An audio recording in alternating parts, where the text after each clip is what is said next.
literature that encourages or exhorts you to take up a certain kind of life. The Book of Proverbs is about that, and the first 9 chapters encourage you to take up wisdom and avoid the ways of folly. It's much more complex than that, but that's one section of the book. The pithy aphorisms we associate most frequently with Proverbs are found beginning in chapter 10, and they go till the end of the book. And there are sub-collections in there, but I'm mostly concerned with chapters 10 through 22, and then 25 to 29. And these statements, or aphorisms, are an incredibly rich array of wise sayings that are derived basically from 2 sources. Proverbs will say on the one hand that wisdom is derived from divine instruction.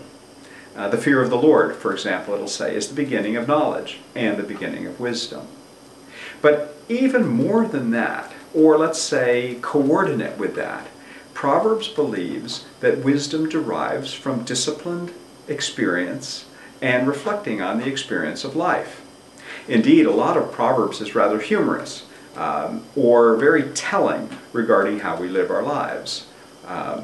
Better to take a passing dog by the ears than to intermeddle in a fool's business, for example, is one. And there are many others like that.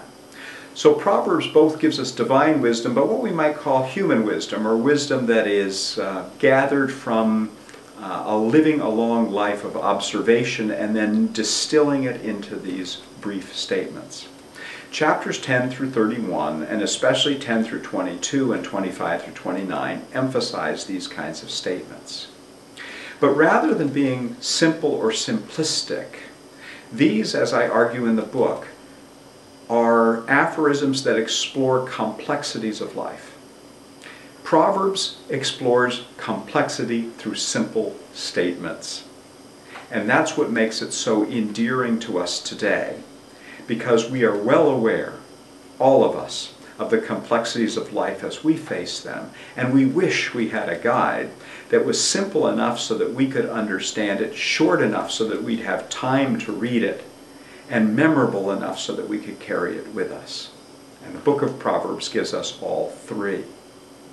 The memorable, brief Proverbs then, starting with chapter 10, are the focus of many of the essays in my book. I explore the life of wisdom and what it entails, what it means to be a fool, who is the mocker and the scoffer, who is the person who is the sluggard in Proverbs, what their basic problem is and how you can resolve to live differently than that. The Book of Proverbs contains about 500 individually or pithy statements. About 50 of them are repeated in 2 or 3 places, so about 450 distinct statements. I argue that in these statements, Proverbs explores not just complexity of life, but what you might call the paradoxes of life.